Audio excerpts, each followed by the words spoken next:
welcome everybody again to the ideaXme show, the show that profiles the humans behind the really big ideas that are shaping our world and inspiring future creators, and for all those who love really great stories. I'm Ira Pastor. I'm your health, aging, and longevity ambassador. And for the last few shows, we spent a lot of time at different hierarchical levels of the biologic architecture of life and aging. We spent time talking about the genome, the micro-biome, the whole organism and its interaction with its external environment. We even dabbled a little bit in quantum biology. However, one area which unfortunately we completely overlook as we talk about living systems is sort of the hydrodynamic nature of life that holds all of this together. We tend to forget that the human body consists of somewhere between 60 and 70% water by mass, about 90 some odd percent of the molecular diversity is water, found between the inner cellular spaces and the extracellular spaces, interstitial fluids, trans-cellular fluids, lymph, plasma, and so forth. And it acts as much more than just a benign solvent. Behind the scenes of our daily existence are these complex hydrodynamics impacting all areas of our biology, reaction diffusion rates, differential sedimentation, viscoelasticity and rheology and flow. And quite pertinent to today's discussion is this ability of this very simple H2O molecule that we all know to take on basically an infinite array of these crystallochemical structures that guide our daily biologic functions. So today's guest, I'm really excited about, who's really going to take us further along this theme and others and its connections with human health, is Dr. Gerald Pollack. Dr. Pollack is the professor of bioengineering at the University of Washington in Seattle. He has a PhD in biomedical engineering from the University of Pennsylvania and has lectured extensively on topics including water-based technologies, water's connection to health, cell biology, biologic motion, the information carrying capacity of water, aqueous origins of life, and ultimately the complexity and the dynamics of water's what we'll call fourth phase, otherwise known as exclusion zone water, which we'll get into in more detail in the discussion.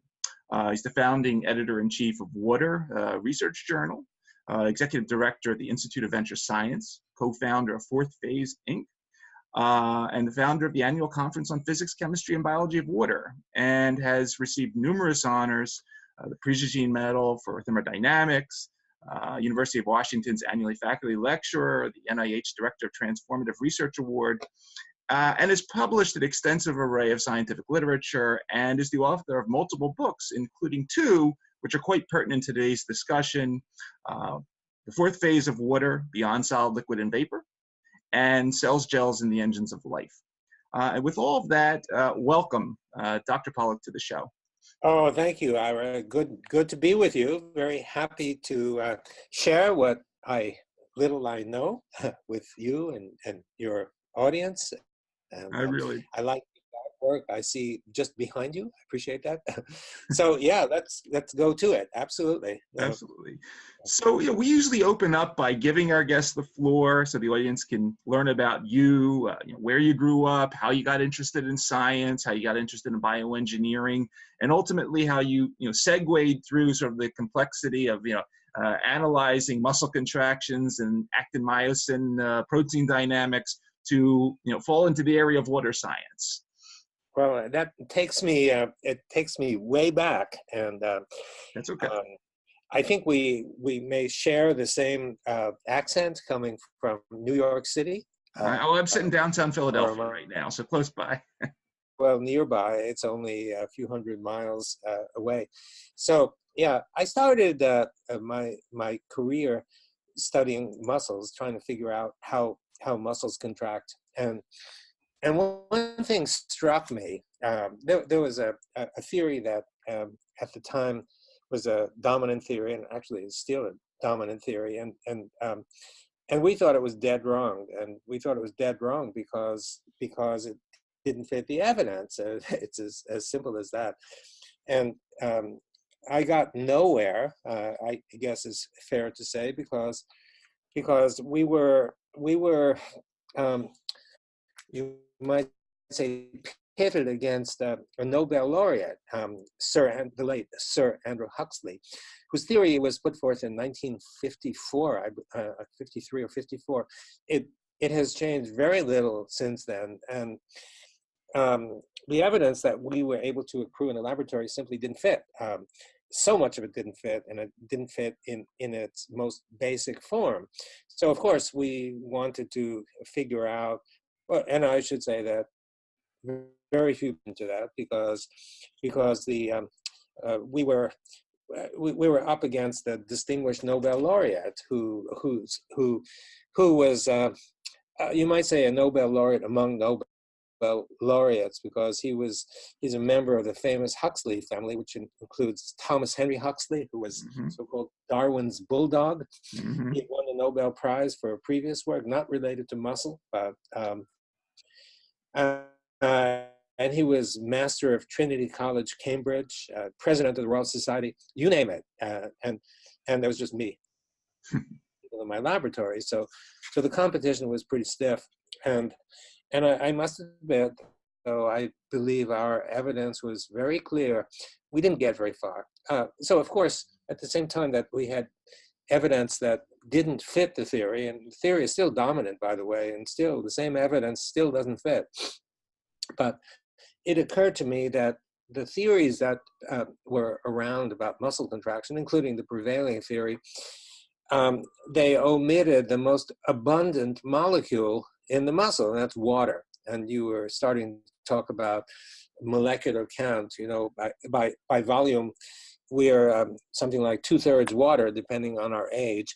But if you start counting molecules, you know, you line up all the molecules in the body or in the muscle, it's pretty much the same. If you line up all the molecules and you start to count, more than 99% of them are water molecules, because water molecule is so small. So to make up that 2/3 volume, you got to put a lot of them in. So it seemed to almost border on arrogance to think that the most abundant molecule in the muscle does nothing. And the idea, which still prevails among not only people considering muscle contraction, but most biologists, is that water is close to irrelevant, as you can imagine. It's just like a bathtub that bathes the more important molecules of life. By good fortune, I had a chance at about that time to meet a scientist who had a tremendous influence on me. His name was Gilbert Ling. And Gilbert had come from China. He was in the first cohort of scientists to be selected from China to study or do a postdoctoral fellowship, whatever, in the US. There were 3 of them who came, and they all thought that one of them is a physicist, a guy named Yang, who went on to win a Nobel Prize in physics. And I think he's even more famous for his life than for his contribution. When he was in his late 80s or 90s, he married his translator, who I think at the time was about 30, early 30s, and he's known throughout China for that. And there were some rumors around that his wife was pregnant. I'm not sure if that's true or not, but at any rate. But Gilbert was one of the 3, and they all thought that Gilbert was the smartest and also full of creativity and enthusiasm and whatever. And by the time I'd met him, he'd written already 3 or 4 books, and the books were about water inside the cell, other things too. And he was very controversial. He's now 100 years old, very close to 99 or 100, and still struggling in many ways. His work was not well accepted. Anyway, I was really impressed with what he had to say, because, you know, most of us think that water inside the body is your body, my body is like water inside of a glass, where the molecules of water, they're bouncing around at a huge number of times for every second, and are randomly oriented. But he said, no, this is wrong. Inside the cell, or inside your body, the water molecules up and ordered like dominoes that would be stacked next to one another. And so I was impressed when I met him, and I was impressed by how many people also were at the conference who supported his point of view with experimental evidence. And so that got me interested, and I drew the connection with muscle, thinking it's got to be water must play some role in this. And what I tried to do after that was, because I really sensed that this was so important, and I gave one of his books to my students and postdocs, and they all said, this looks really, really interesting. Since Gilbert's writing was less than lucid, you might say, I decided to write a book to make his work known to the world. And the book is called Cells, Gels, and the Engines of Life. I think you were alluding to that. And the book got a mixed reception. Some people said that, oh, it's so interesting, and other people said this is the biggest nonsense that I've ever heard. And I think it was Albert Szent-Gyorgyi who said that he knew, this is the father of modern biochemistry, and said that he always knew that he was onto something important when the reaction was polarized. That is, some people hated it, other people loved it. Then he knew it was important, and he was onto something. So I'm not sure if that's the case with the water, but after publishing the book and describing Gilbert Ling's ideas and going on to demonstrate that the water is so important for all kinds of processes. It's a transition between this kind of ordered water that Gilbert was talking about and ordinary water. That transition is important for initiating so many different things in our cells and different kinds of cells. So we were launched into, I guess you might say, we immersed ourselves in water, so to speak, and began to do experiments. So that's how it all started. And what we found, I still have to pinch myself to realize that the importance of this. It's a we call it fourth phase of water, or as you said, easy water, exclusion zone water. It's the stuff that fills. Most people think, well, what fills your body is just ordinary water, like water in a glass. And so this water is, we have many experiments now that demonstrate that this water is grossly different, even has a different chemical formula. It's, instead of H2O, it's H3O2. And it has a particular characteristic structure, which, of course, once you know the structure, you know more about the function. And it builds, we found that there are a few interesting features. One, it's charged. It's not usually negatively charged. It's not neutral like the water that we drink. And it grows next to certain kinds of surfaces, that is, hydrophilic surfaces, water-loving surfaces, surfaces that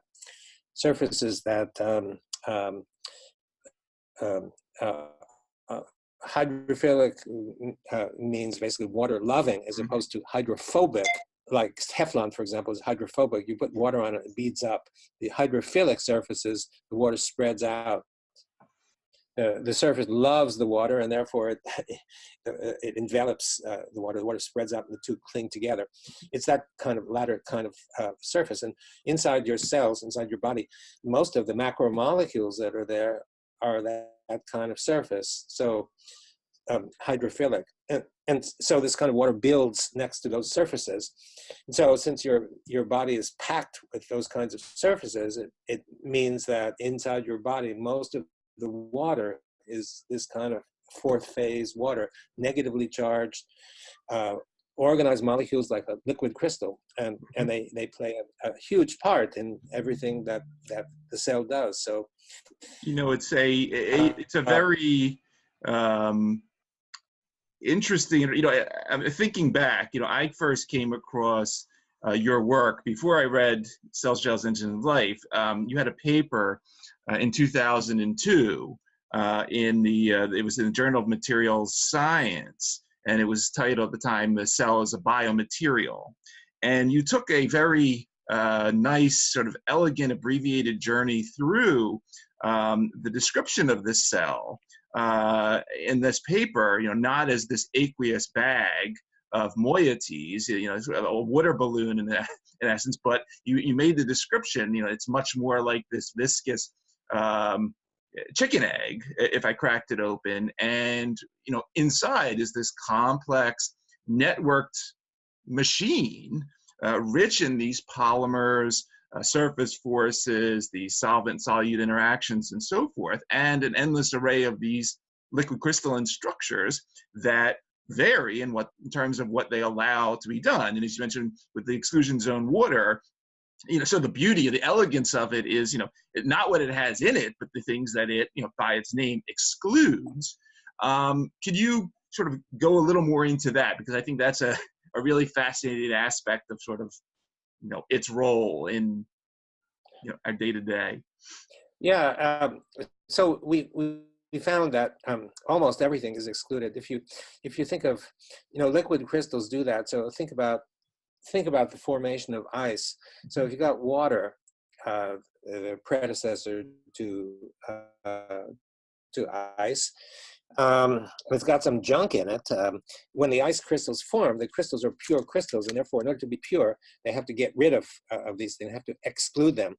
And I mean, I think that's a good analogy to the kind of water that we found. So when ordinary water, which will have these impurities or solutes or particles, whatever, as the crystalline, easy ordered, easy water forms, it pushes out everything. And so that's how we originally discovered this, because we had particles in water, and we set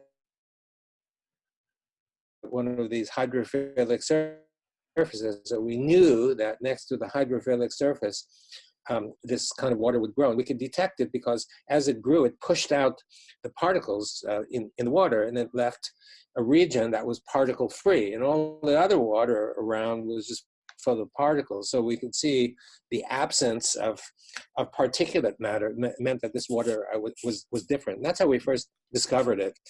And from then on, we did many studies that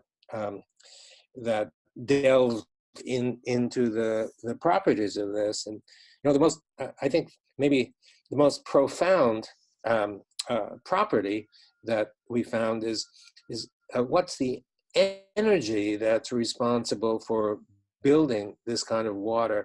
You don't get something for nothing. If you start with chaos like water, and you want to build order like easy water, you need energy to do it. It's a fundamental thermodynamic principle that I think just about everybody accepts, and I think it's even true.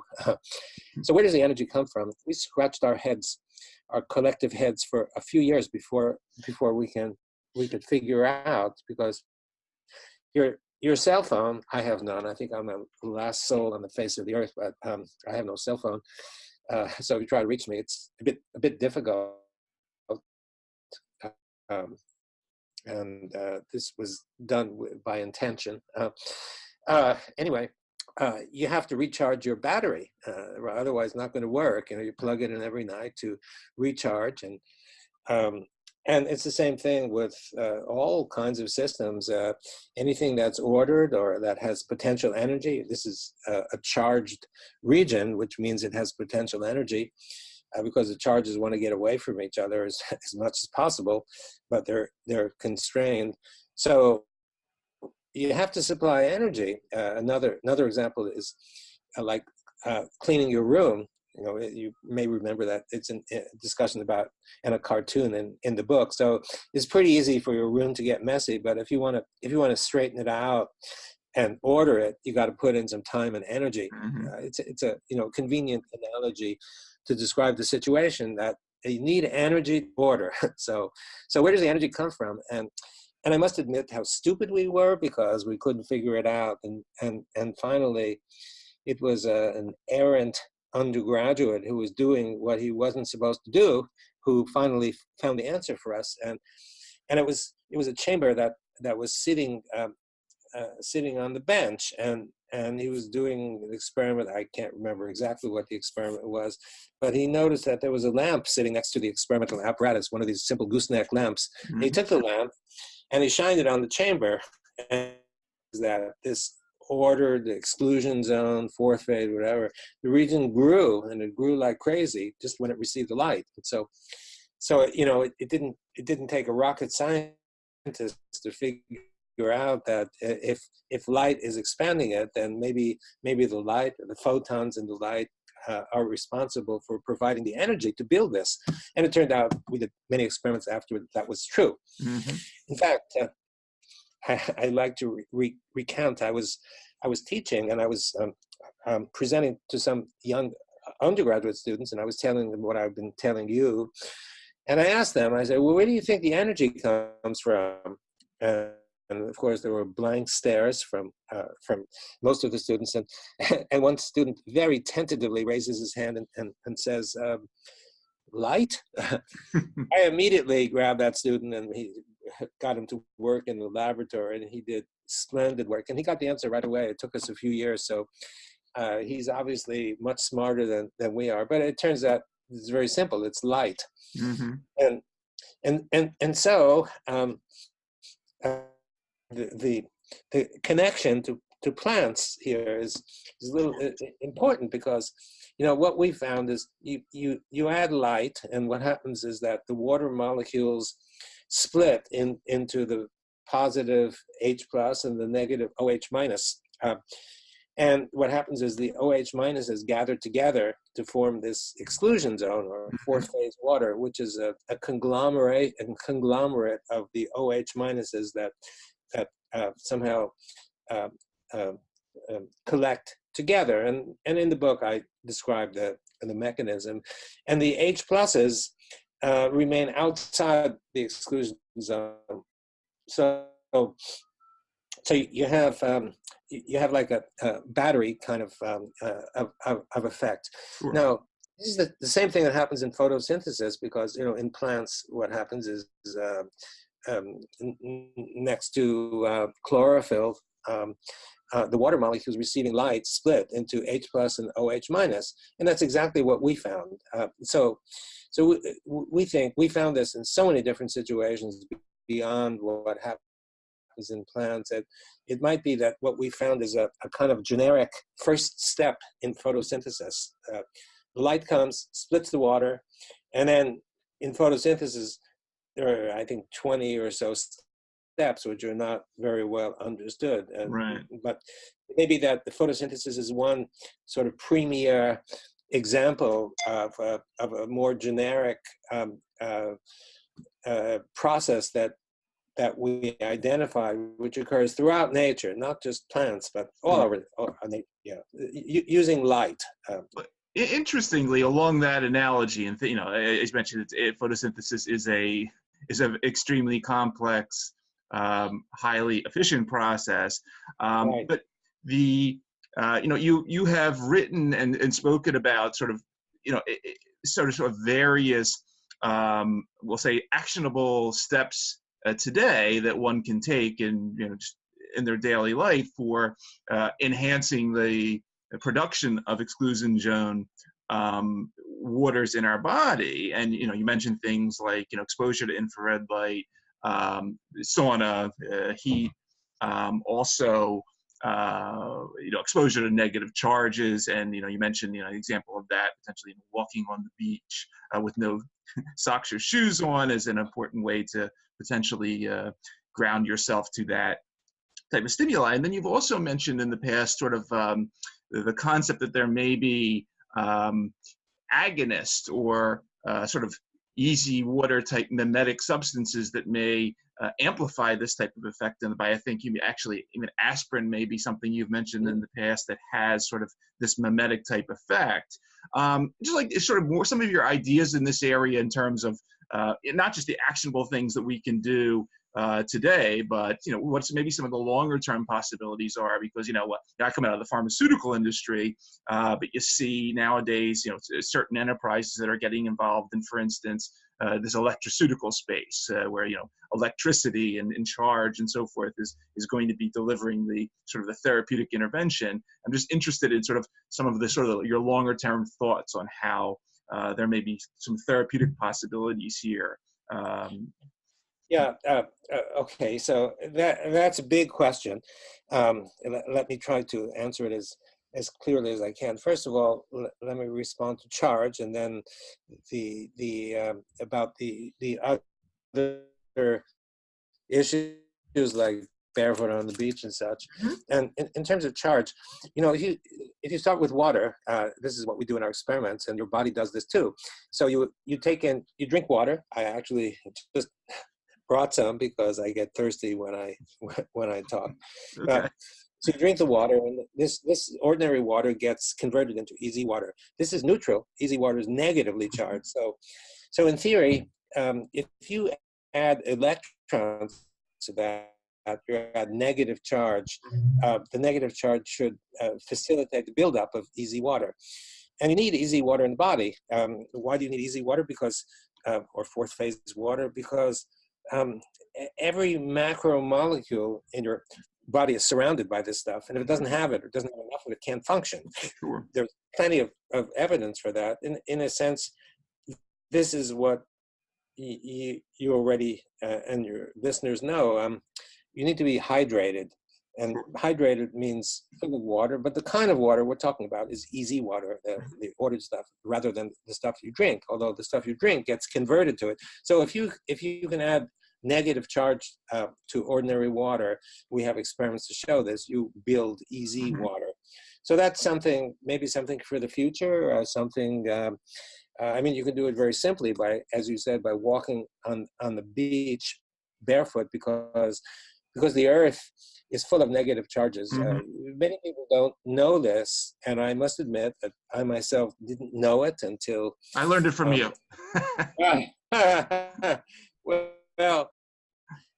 Well, you know, it's been known. This has been known for 100 years. We've just forgotten about it. So one day, the way I learned is there was a Russian guy working in my laboratory, and you know, they're beyond what we learn. And Andre told me, he was talking about the Earth's electric field. And I said, Andre, you must have had too much vodka. You must mean the magnetic field. Everybody knows about the Earth's magnetic field. He says, no, I'm talking about the electric field. Andre, what are you talking about? This is nonsense. He said, no, it's absolutely real. Every middle school student in Russia knows that the Earth has a negative charge, and up there somewhere in the atmosphere or ionosphere are positive charges. So you have positive and negative, and you have an electric field between those two that the lines run perpendicular to the surface of the Earth. I said, Andre, this is too much. But Andre was leaving, and he was leaving for the airport to return home to Russia. I couldn't believe it, because, you know, I started my education in electrical engineering, and nobody ever told me the Earth was negatively charged. We knew that if you put the third prong into the wall, it was neutral. It was connected to neutrality. And so what Andre was saying was just totally against this sort of thing. And then the next day, one of my students handed me the lectures, the 3-volume set of the legendary physicist Richard Feynman, who Nobel Prize winner. And many people think of him as Einstein of the second half of the last century, revered by sense of humor, funny, and really knowledgeable and creative. And in the book, he has a whole chapter, it's volume 2, chapter 9, that deals with the Earth's electric field and the negative charge of the Earth, which has been known for 100 years or more, but nobody pays attention to it. So embarrassing that someone who has a degree in electrical engineering never even heard of such a thing. But I came to realize that it's true. And so getting back, and you connect yourself with this major reservoir, practically an infinite reservoir of negative charge. And so the negative charge can seep into your body and build easy water. And you need easy water. To be perfectly healthy, you need a full complement of easy water. And if you don't have enough, then you're not healthy, something's not functioning. And if you walk barefoot on the beach, then many people come to appreciate that this is really good for health. In fact, some industries have come forth, and you can actually buy the equivalent. So my son, the artist of my book, does this all the time. He's sitting in front of a screen, and he has a piece of aluminum, and he rests his bare feet on the aluminum, and the aluminum is connected to an iron rod that's driven into the earth. So that way, without walking on the beach, he's connecting himself to the negatively charged earth. I tried it once. I took off my socks, put my feet. I got a little shock. So I knew that the electrons were flowing. It was so mild. It was almost amusing. And the story goes about George Washington. I don't know if you heard this story. Okay. So yeah, so George Washington, maybe he was paranoid, I'm not sure, but he always brought his physician, his personal physician, along with him. And one day, the story goes, George was not feeling well, and his doctor said, well, you know, we're not near any facility of any sort. Just hug a tree. You know, so my understanding is that George Washington hugged the tree and felt better after that. So why is that? Well, the trees, like you and like me, are filled with negative charge from the easy water, and you caress the tree, and even though the bark is an insulator, somehow that negative charge, some of the negative charge gets through to you, and you feel better. So I haven't done it. My friend has tried it. He said after 10 minutes he has to stop because he feels so energized from doing it. So anyway, the negative charge is really important. Yeah. So that's the first part of your negative charge, which, you know, you can go into mud baths, like in immerse yourself, or springs. The Japanese like mud baths. The Hungarians and Bulgarians and such like to immerse themselves in springs. And you know, I think this is one of the reasons why you feel better when you come out, because you've connected yourself to a practically infinite reservoir of negative charge. Sure. So that's one way of building easy water, which you need for every function in your life. Then you mentioned a sauna. So I don't know if you've had the experience, but oh yeah. Yeah. Okay. So you feel better when you're Great. after you. Yeah, me too. I tried it. I remember an experience in Finland, where the saunas are everyday items for people over there, and I remember giving a talk, and I was seriously jet lagged, and after the day of lectures and such, they took us to a party, and we had some nice food, and I think there was even dancing. And then I was waiting for the fellow who was in charge of the party to get up with his microphone, which he did, and I was hoping that he would say, "Okay, it's time to load the buses back to the hotels." He got up with the microphone and he said, "It's time for the sauna." And I thought to myself, "Oh God, this is going to be another 2 hours, and I'm so fatigued. I really want to get back to that pillow." So I went into the sauna there 20 minutes, and I came out. For me, it was like the morning, like the day had just begun. That's how powerful it can be. So I think people who do it know that it works, but they don't understand why it works. And one thing is, well, maybe it works because of some psychological kind of change. Suddenly you change to heat from cold. But I think it's possible, but also very simple reason. We know that light, radiant energy, builds easy water, and specifically it's the infrared wavelengths that do it, that are most powerful in building easy water. And you're now associated with heat, and heat is equivalent to infrared. So when you sit in the sauna, your whole body is receiving infrared energy. And we know that infrared energy powerfully builds easy water throughout your body. So I think the explanation is actually very simple.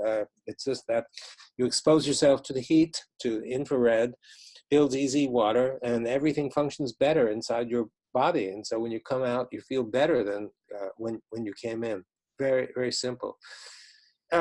Sunlight is kind of the same, but maybe not as powerful. In Seattle, where I live, especially in the wintertime, we don't have a lot of sunshine. It's mostly gray and almost gloomy sometimes, and the sun comes out and everybody feels good. And do you think, well, obviously it's some kind of psychological effect. Again, that may be a good part of it, but also the sun's energy contains infrared, and infrared powerfully builds easy water, and the other wavelengths also build easy water, though not as powerful. So So it could be that you feel better because of the infrared energy that you absorb inside your brain, feeling going from depressed to happy because you're restored to your natural condition, and also other parts of your body as well. So those are a couple of really easy ways, easy if you pardon the expression, exclusions, easy ways to restore, build your health. So you got walking barefoot on the beach, you got sauna, you got sunlight, and then another various. You mentioned aspirin, so. We started with aspirin, but there are many substances that everybody knows can improve. So in the case of aspirin, it relieves pain, it gets rid of headaches, good for your heart. It's actually anti-cancer, has been reported, etc. So if you think about and ask the question, well, how is it possible that aspirin, which is a natural substance, it comes from the bark of willow trees, how can it act so many diverse ways? So you could say, well, maybe the body has receptors, all kinds of different receptors for aspirin all over the place, and that's possible. Or a simpler explanation is that there's one mechanism and it operates throughout your body. And so naturally, we thought that second interpretation is superior because we all know simplicity in nature. You know, if you have from Occam's, the principle of Occam's razor, you have two different options for explaining something. The simpler one is the one that's most likely to be true. And so we thought maybe aspirin builds easy water, and if it builds easy water, and that operates, well, the water's everywhere in your body, so wherever easy water is deficient, you take aspirin, it builds it, and that particular organ or region or whatever in your body now operates better. So we confirmed that aspirin really did that, but not only aspirin. We looked at half dozen different substances that have been known through the millennia to be powerfully good for health. One of them is turmeric. Another one is basil, so sometimes called holy basil. And a few others. We tested all of that. We found that, and we published it last year. We found that they all at the concentrations or doses that we'd expect to operate in the body, they all built easy water. You see, so it's possible that the reasons these various substances are so good for health, and by the way, we tried CBD also, and we haven't published that yet, but it does the same thing. It powerfully builds easy water. And I think that's probably the reason why people are beginning to understand that CBD is one of the best substances that you can take. Various laws notwithstanding, but yeah, powerfully, and all of these seem to build easy water. So if our results are valid, you know, I think this is a very simple paradigm for health, namely that you can become healthy if you build easy water. We're not suggesting that's the only thing that makes you healthy, but it seems to be a generic kind of observation that is very, very good for health, to make sure that your hydration, if you will, easy water, is built to normal levels. You know, as we get older, at your age, your body is probably pretty well filled with easy water.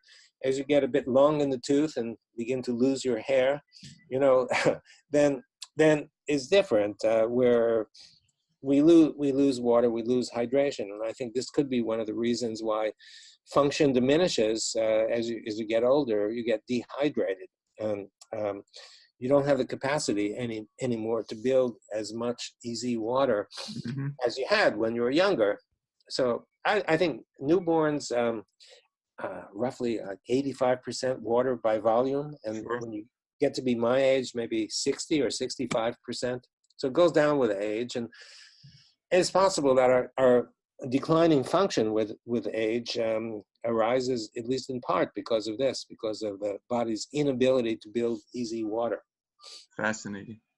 Truly Well, have I fascinating. answered that question? Yeah, Okay. beautiful. I mean, yeah, it was. I mean, it makes complete sense, and I very much, having spent time um, in the pharmaceutical industry, but also sort of the phytomedicinal industry, and sort of having these, these ancient remedies that no one really knows how they work, and they're heterogenic mixtures of bioactive substances. The concept that they could have this sort of combinatorial effect that would do something of this nature, unlike a traditional, single molecule drug that hits one receptor and does one thing, is fascinating to me, and it's I appreciate what you're saying there. So I want to sort of segue into an area that it may be a little more esoteric now, and Good. I like that. we, as mentioned early on, one of the things that you've lectured about in the past is, you refer to as the information carrying capacity of water. And just the other day, one of the guests on the show, Dr. John Joe McFadden out of Surrey in the UK, was on talking for a little while about the sort of very embryonic discipline of quantum biology. And while it is clearly a very nascent field and probably will take its time to grow, one of the areas that some in the space are trying to take a stab at is what I'll refer to as the portal, let's say, basically where the quantum domain may at some point interface with the grander sort of wet and warm systems we find in biology. And when you go into the literature at the few people that, as I said, are trying to take a stab at this theme, what do you see? It all comes back to water. Some people write about, and some of these topics are over my head, so excuse me, but they talk about, as you do, water gel state transitions, and talk about the ability of some of these complex, coherent sort of supermolecules to allow the formation of coherent quantized states. On the CNS front, you have this Hameroff Penrose model of consciousness, which involves vibrating microtubules interacting with water and solid gel transitions.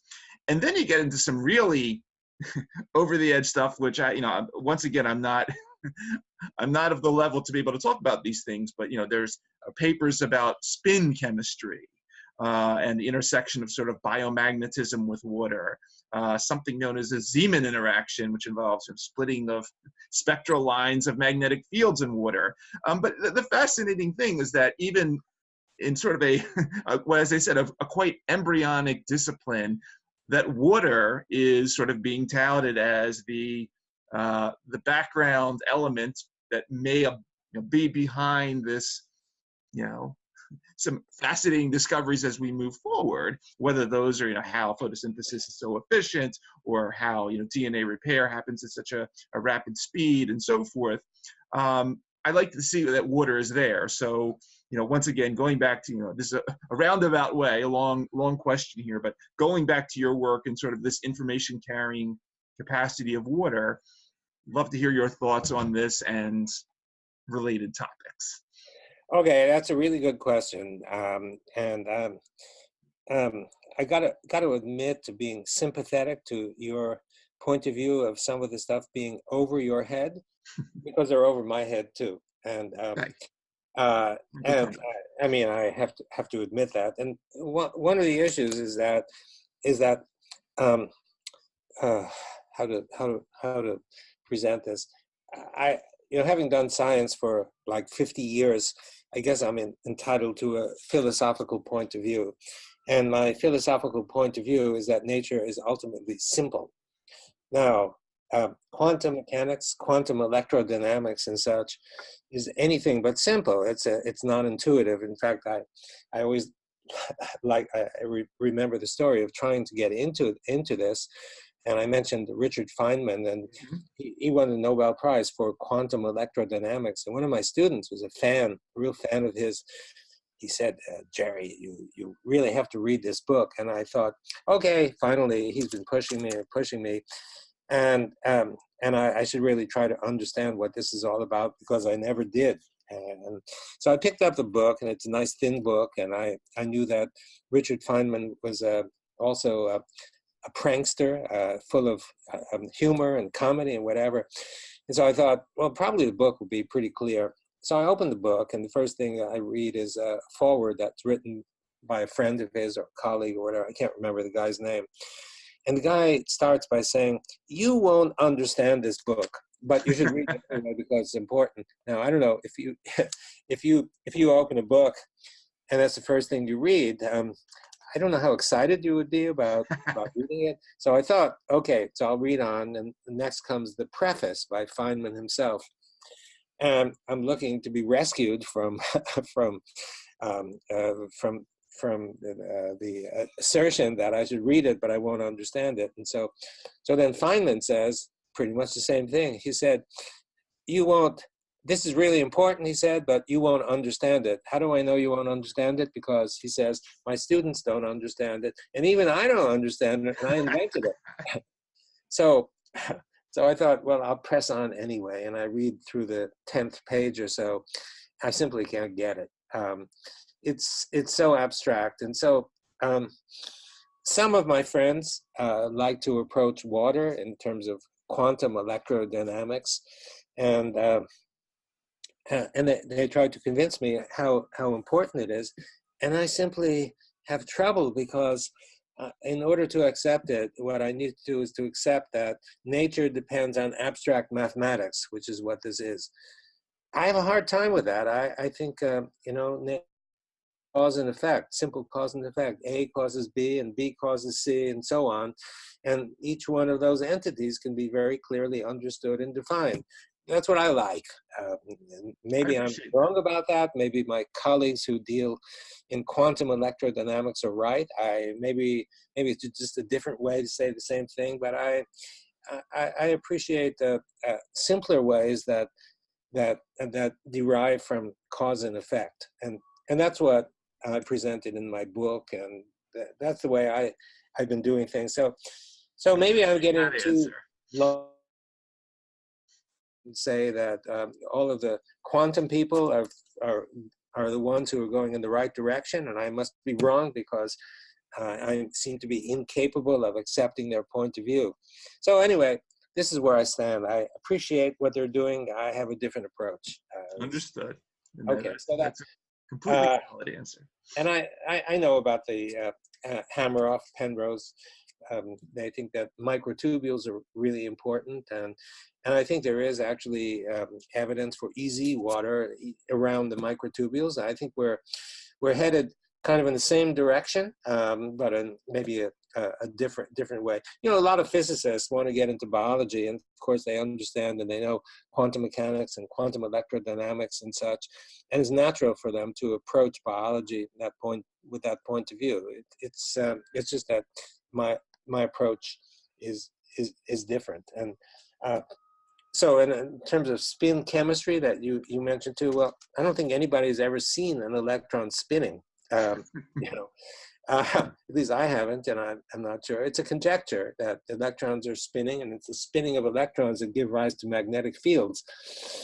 That's a reasonable interpretation. On the other hand, there's a lot about magnetic fields that is not so easy to explain in terms of the accepted theory. We're doing some experiments with magnets, and if you got a magnet, you got a north pole and the south pole, and the magnetic field lines run from, this is north here and south here, they run around like this and like this. And if you insert something in those magnetic field lines, the effect of the magnetic field should be independent of where along those lines you insert, because the lines are continuous. Many people, including ourselves, have found that if you have some substance and you put the North Pole near it, you get one effect. If you put the South Pole near it, you get a different effect. And and so that doesn't fit with this explanation. And the magnets have remained a mystery. And from my point of view, nobody really knows what's going on. Of course, we have some ideas, but I guess a point that's considered to be an anomaly. And anomalies are really bug me because you have a theory, and everything should fit the theory if you've got the right theory. If you have the wrong theory, then some things will fit and some things won't fit. And so if you start with a theory and some stuff doesn't fit, you kind of push them aside and say, well, these are anomalies. And there are a lot of anomalies that in every different field. And so one approach is to say, okay, well, we have to accept that there are anomalies that are observations that simply don't fit. Or we can say, well, if there are a whole bunch of anomalies, maybe we have the wrong theory. And maybe we should start from the foundation and try to build. And so this has been my point of view, is that once you have a whole bunch of anomalies, it's better to start all over again and think that maybe you have the wrong foundation, because if you have the right foundation, pretty much everything should fit.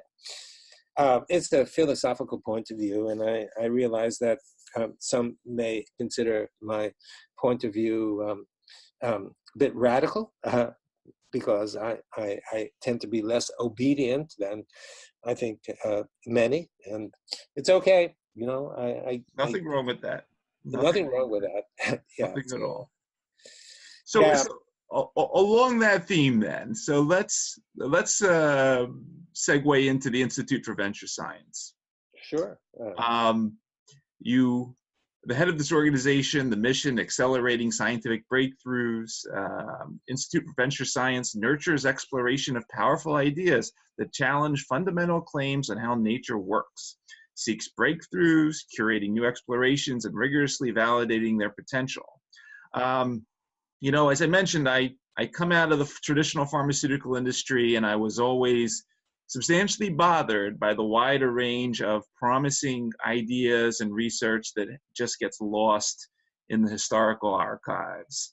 While I always thought that there was this progression of sort of scientific enlightenment, I was always amazed by how many potential pathways of discovery were thrown away, and they just never matured. And the reason for this was many things. There were funding priorities, competing industrial interests, out of vogue concepts, lack of patent protection, lack of regulatory models, even religious implications in some cases. Even today in 2019, we see these whirlpools, as I like to call them, swallow up lots of scientific possibilities. And so I think what you're doing here is wonderful. You are endorsed by numerous Nobel laureates, heads of industry, heads of academia. Tell us a little bit more about what IVS strives to do. It's very exciting. Sure, thank you for asking. I was hoping you'd ask. So if you ask yourself, how many revolutionary scientific breakthroughs have you seen in the past 30 or 40 years, let's say? If I were to ask you or your audience to think about that question, I've asked many people, and mostly I get blank looks from scientists and non-scientists. And the first response is always the iPhone. Okay, so, however, the iPhone has nothing to do with fundamental science, it's technology. Right. There are countless technological breakthroughs some of which are breathtaking.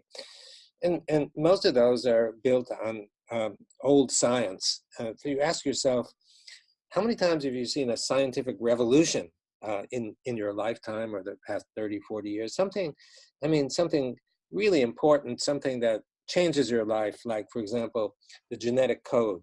I think I would put that, and I think almost everybody would, because it's led to so much. Another one, maybe the splitting of the atom. That's pretty fundamental stuff. You may not appreciate the consequences, especially if you're maybe living near North Korea. But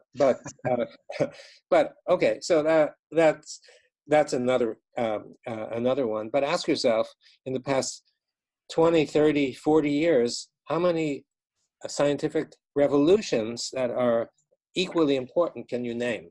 And so when I asked the question, a couple of people said, well, the Higgs boson. Okay, sounds like the latest dance or something like that, you know. I'm not sure how the Higgs boson has impacted your life, whether, or even, you know, there's some people that say, well, the results, everybody knew that they would find it. Otherwise, the investment in that giant collider would be wasted, billions of dollars. So there was a lot of pressure to find something. So I don't know of anybody who says that the Higgs boson has really impacted their life in some way, except maybe the scientists who claim to have discovered it. But it's really hard to think of a scientific revolution. And so the question is, well, how come? You know, I mean, if you agree that it's really hard to find one, how come? The number of scientists working right now is extraordinary, and you'd think that with so many scientists working and so much money, of course, we all complain there's not enough money, and that's true. With all the money and all the input, how come we're not coming up with scientific revolutions? What's going on? Are we stupider than we were before, which is possible, or is it just more difficult, or does it take 50 years for a discovery to reach that revolution? I doubt it, because political revolutions can occur overnight, you know, with the internet and such. So what's the reason? And I think the reason is that science has become institutional. So it used to be that if someone is doing science, either they come from a wealthy family that can support their scientific endeavors, or there's some benefactor who comes along and says, you know, I really like what you do, and I'm going to give you money, and you can do whatever you want. And so that leads to a sense of freedom. And also, the number of scientists you need to convince is much larger than it used to be. Mm-hmm. You know. So it used to be, if you're a physicist and you have some brilliant ideas, you think are brilliant, you need to convince a handful of people who are the important people. And once you do, then your new idea becomes the prevailing idea. But now you got to convince thousands. Thousands have a stake in preserving the status quo. Mm-hmm. Why do they have a stake in preserving it? Because, so let's say, example I always like to give is flat Earth versus round Earth. You know, suppose everybody around you knows that the Earth is flat. All you have to do is look out the window, and you can see, hey, you know, it's pretty flat out there. And you discover something. You discover that maybe the Earth is round. You know, you go to one of the funding organizations and you say, I propose that the Earth is a sphere, and I have preliminary evidence. That term that's often used, and the evidence is very simple. I've seen satellite photos, and it really looks round. And I took off from Seattle, and I actually came all the way back to Seattle. Mm-hmm. And therefore, somehow, around the world, and I looked out, by the way, and if the Earth is flat, I was looking out the window to look for the edge of the Earth so I could get back, and I never saw an edge. Despite being conscientious about looking at it. And therefore, could you give me some money, because I really want to study this, because it's kind of important to know whether the Earth is round or the Earth is flat. It has big impact. And so what happens is your grant application, carefully written and documented, goes to, let's say, the National Science Foundation or some funding organization. Mm-hmm. And the gatekeeper reads it, and the gatekeeper said, Pastor, this guy seems to have a pretty radical idea, and if we're going to fund this, we better make sure we pass it through the experts in the field and see what they have to say. You know, maybe he's some kind of nut or something. He has this radical idea. So to review your application, they invite the experts in the field, and the experts, of course, are the flat Earth people. Mm-hmm. So they're going to look at your proposal scared to death, because if you are right, they're wrong. They don't want to be wrong, because they stand in exalted positions as as the experts in the field of, you know, all the little bumps in the flat Earth and such. They're the ones. New York Times wants a report on the latest on the flat Earth. They'll go to those people. They don't want to be displaced from their positions of power, you see, and prestige.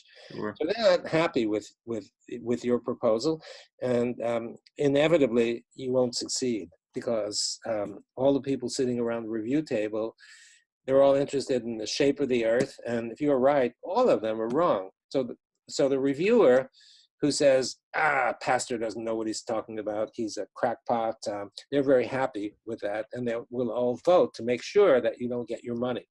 So scientists have come to realize that because of the system, the way the system is set up, you won't get your money if you have a radical idea. Don't challenge the establishment. Right.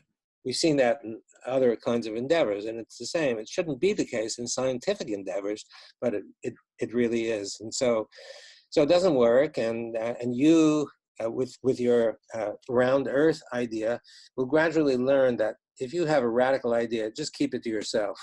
And if you keep it to yourself, it's not going to get anywhere. And should you have some modicum of success, they're going to hammer you hard because they don't want you to succeed. Right. They'll say, oh yeah, this guy has, and then it's not so easy for you to stand up and say, oh no, I'm not a crackpot. You know, Right. it doesn't work that way. So I think, so what the Institute for Venture Science tries to do is we will accept only revolutionary ideas. We solicit them, we get pre-proposals. These are thoroughly vetted by open-minded yet critical people. And we just went through a round of 200 of these, more than 200, slightly more. We picked 15 invited full proposals. We received 12 of those full proposals, again, thoroughly vetted, and we picked 5.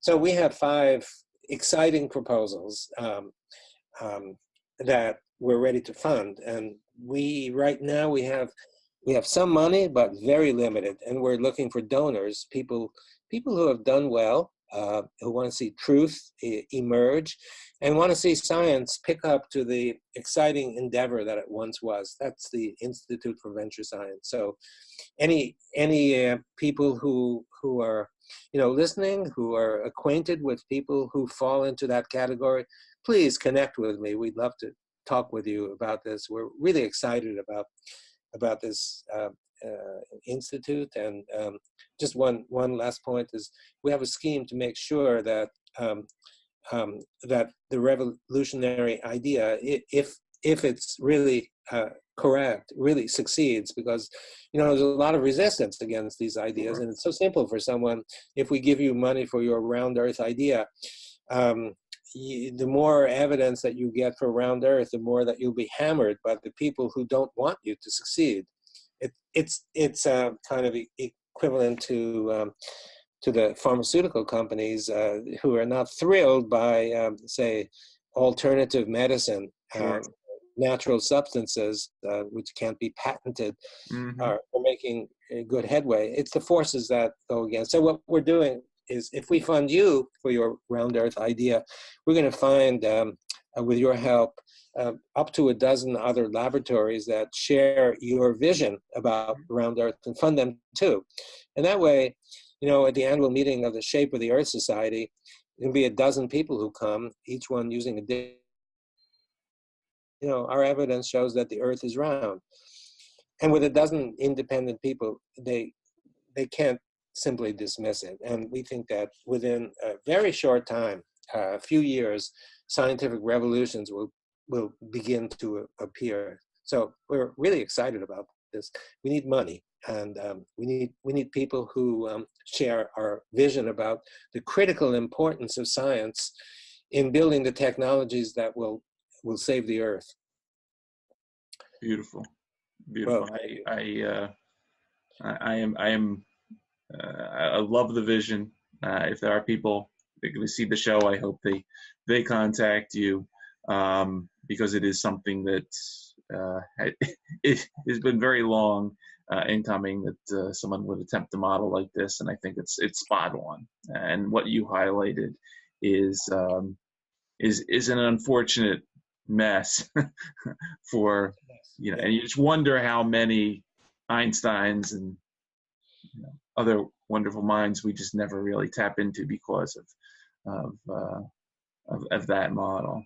Well, the resistance is universal. You know, I'm familiar with many fields, and I just hear it again and again that people can't make any headway the way it works. And of course, one never knows whether the ideas are valid or not, but they need to be tested in an Sure. open kind of a forum.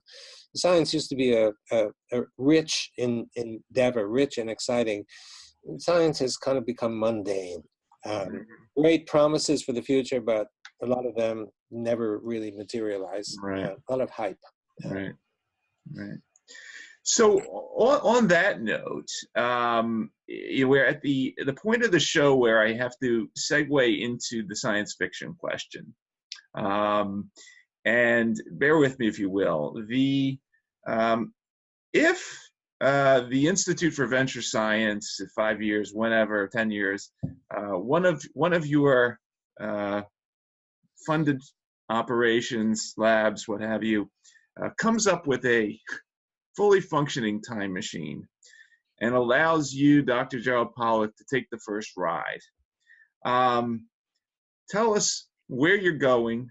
You can go to the past and see your great-great-grandparents. You can go to the future, whatever you want to do. Where are you going to go? Who are you going to talk to? And what do you want to talk about? Oh my goodness, that's a real challenge. The future sounds interesting. You know, if the Earth survives the next 100 years or so, the Earth, the way our Earth is getting progressively destroyed is scary. And the way the political movements don't seem to be solving the problems that we need to solve. So, of course, I'd be curious. I'd be curious if the Earth is still around, and whether we've moved to another planet, if not another galaxy, to sustain our life. I am really curious about that. I suppose for most people, moving into the future would be more interesting than moving back to the past. Although I must admit, wondering who my ancestors are is something that would be interesting. So I mean, this is a question that requires a little bit of thought. Do you think that we're going to have a time machine pretty soon? That's another scientific revolution. And scientific revolutions need some help to come about. Where would you go? I would definitely. I'm forward thinking, so I definitely would go to the future and check. I think I would go far into the future. Now, obviously, in this scenario, you're not allowed to mess with anything. So I couldn't go back and kill it. I'm not allowed to go kill Hitler or anything like that. But yeah, I think I would probably, as you say, go check out to make sure that we haven't messed things up too much, and hopefully get to the place that IV Institute of Venture Science wants to take us. When I answered this question, when I was on the show last year, it was actually, I went and saw Edison for the sole reason that I can't, in the pharmaceutical industry, we fail so damn much at doing things. And Edison had that great line that he didn't fail 1,000 times. He just figured out 999 things that didn't work. Really got it. So I went back. I would go ask him some questions about how he stayed with it through all the failures. But that's the way I thought about it. Or Tesla might be equally interesting. Absolutely. Two of them were in competition, and many people are now excited about Tesla's contributions, and and trying to reproduce some of it, but so much of the documentation is missing, unfortunately. It's really, Yeah. really difficult to do. So I just read a interesting book. Its title, I read it 6 months ago. Its title is The Man Who Could Fly. So this is about levitation. And of course, very few people are willing even to consider the possibility that we can levitate. And I've never seen anybody levitate except the people at the Maharishi Institute, where they do transcendental meditation, and they do a kind of levitation. It's a kind of bouncing, which Mm-hmm. is difficult to conceive of if you don't have an upward force that's beyond what we know. But the book is about an Italian friar from the 1400s, 1500s, I can't remember, but his levitation was documented by so many people. So he would give sermons, and he'd get carried away, and whenever he got carried away, he'd fly. And so this was noticed by all the congregants, and it was his biography was documented by the sculptor Bernini. You see all his wonderful sculptures in Rome and probably elsewhere. Reliable kind of guy. And in fact, there are records, historical records of the Catholic Church trying to dismiss him and put him into some rural place where nobody would see him, because it was embarrassing for the Catholic Church. They wanted the people to listen to the sermons and believe what they were supposed to believe instead of watching him fly. So this is an example of somebody who actually documented historically by many people was able to do it. And I've met people, reliable people, who have actually seen this happen. I really want to see it myself because it is possible. So this is only tangentially related to your question about the future, but if someone can figure out what's responsible for our being able to fly, it would be really cool, because that would be cool. Transportation problem. Is something I would really relish seeing. And one of the reasons is because I think I can understand what about the possible mechanism of how this could work. We first have to establish that it does work on rare occasion, but and this is the kind of thing that would be exciting for the future to think about. I could imagine people learning to do this and actually learning to fly, and our whole civilization will be different. I understand that this is a topic that most people think is weird and impossible, but we have some gadgets in our lab that can fly just by electricity. Mm-hmm. Nothing. It's called a lifter, and these were actually possible. They were popular years ago. Mm-hmm. And so you know about these. Just you just take a lightweight frame of some sort, and you wind 2 wires around it, one near the top and one near the bottom, wound tightly, and connect them through some loose wires to a power supply, 10,000 volts or something. And you turn on the power supply, and this device just lifts up, typically by a meter or so. There's no motor or anything. You just connect it to the electrical supply, and it rises up, and we can see it every day, really easy. So I suspect that something electrical is going on, and that electricity is going to turn out to be a extremely strong, or charge, extremely strong motivating force for a lot of things that happen, a lot of things that right now that happen, but we don't really understand. Sure. We don't even, it's embarrassing, if a 10-year-old asks you and says, well, Ira, we know that you know a lot about science. Can you tell us how come when you throw the ball, it goes down, always goes down? And of course you say, well, this is gravitation. And then the kid asks you, well, what's gravitation? And your response, if you don't want to talk about the curvature of space-time, because they won't understand that, you say, oh, masses attract. right? You have a mass here and a mass here, and they attract each other. And the next question is, well, why do they attract? And so what are you going to say? Well, you won't say anything because you don't have anything to say about it. Nobody has anything to say. Right. Isn't it weird that a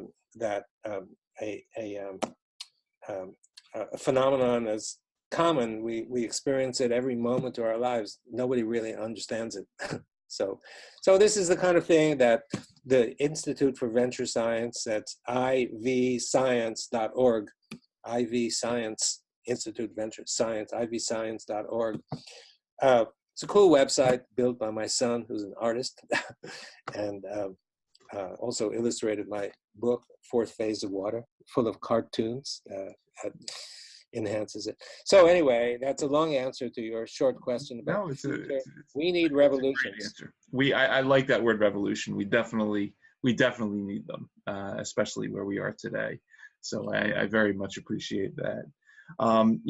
As for the websites, we'll put all those links up when the show goes out. Dr. Gerald Pollack, Fourth Phase of Water, Beyond Solid Liquid Vapor, and Cells, Gels, and Engines of Life, head of the Institute for Venture Science. It's been such a pleasure finally meeting you. Well, you too. Great pleasure. Thank you for those great questions.